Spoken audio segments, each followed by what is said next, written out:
এখন আবার কে আইল দেখাই দাঁড়াও। আদিল তো চলেছে। আদিল চলেছে মানে? ও কোথায় গেল এখন? আমি জানি না, আমি দরজা দিয়ে দেখি যে আদিল দাঁড়িয়ে আছে, কিন্তু আমি তো না দেখে গেট খুলি। ওইদিকে না, এদিকে আসো। ওইদিকে কোথায় যাচ্ছো? ডাঙরটা কই? তাড়াতাড়ি আমরা ভাবতে যাবো। কি করুন তাড়াতাড়ি কর। আদিল নিয়ে এদিকে আসবো, আলাদা হবো। তুমি দেখা কোনো সুযোগটা বেরোতে পারবে না।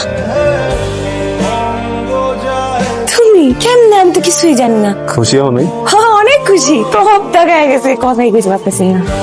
তুমি আমার কইতা, আমিও তোমার সারপ্রাইজ দিতাম। লেবু শরবত খাবা? তুমি একটু বহো, লেবু শরবত দিয়ে গেল।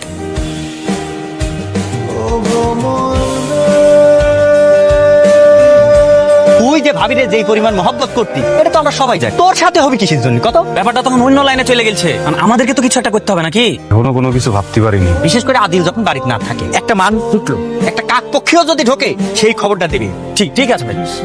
ভাই আপনারা যা মনে করতেছেন ব্যাপার তো তার চেয়ে বেশি সিরিয়াস। এত বছরে আপনার অ্যাকাউন্টে কোনো টাকাই জমা হয়নি, সব টাকা জমা হয়েছে আপনার স্ত্রীর অ্যাকাউন্টে। সেটা নমিনিও আপনি না, অন্য কেউ। শামসুল আলম সুমন। আসার সময় কিছু টাকা পয়সা নিয়ে এসেছিলা, ওই টাকা পয়সার বাসাতে রাখার দরকার নাই। বুঝতে তো পারছো সিচুয়েশন।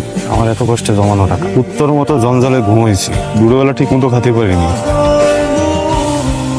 কামটা কি করছো? দুনিয়াটা কেমনে চলে এটা বুঝো। আরে ও তো পুরা ধরা খাইয়া বসে আছে। এই জমির কাগজপত্র যা দেখলাম, তাতে এই জমিতে আদিল আলীর 1 ইঞ্চি মালিকানা নাই। তার বউ এই জমি তার নামে রেজিস্ট্রি করছে। তুমি তো এই যুগের ছেলে, তুমি কেমনে কইরা বিশ্বাস কইরা তোমার বউর কাছে টাকা দিয়ে দিলা? হ্যাঁ বেটা ইয়াবা খো, একটা মোটরসাইকেল চালায়, যে আইছে আবার আইফোনও চালায়, জানো? ভাবি মনে হয় আইফোন কিনে দিয়েছে। একবার যদি কেউ ইয়াবার খপ্পরে পড়ে, তখন আর মানুষ থাকে না রে, ইবলিশ হয়ে যায়। যেটা করতে হবে ঠান্ডা মাথায় বুঝে শুনে করতে হবে, বুঝেছিস? আইসনে তো কালকে তোমার মালটা তো ঠিকই টের পেয়ে যাবো। তার আগে মালটারে সরাই দিতে হইব। মালটারে মাইরা ফালাই দিব। টের পাবো কমো বিদেশের মা বিদেশ গেছে। আপনি আসলে ধরা খেয়েছেন অন্য জায়গায়। এই বিশ্বাসঘাতকতার দুনিয়ায় বিশ্বাস করে ধরা রাখেছেন আপনি। আর এখন যে তার প্রেমিক, যার সাথে তার অনৈতিক সম্পর্ক, সে হইতেছে ইয়াবাখোর। তারা দুজনে মিললে আপনার সাথে ভয়ঙ্কর কিছু করবে। ভবিষ্যতে যে কি হবে সেটা তার ক্ষতি পারতেছি না। তো কি না কি করে? একটু সাবধানে থাকেন। বাসায় পাড়ার পক্ষে কোনো খাবার দাবার খাবেন না। আর এই যে বন্ধু বান্ধব আশেপাশে রাখবেন সবসময়।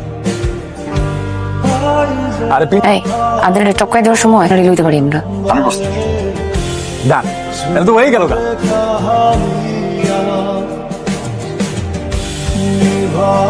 আহো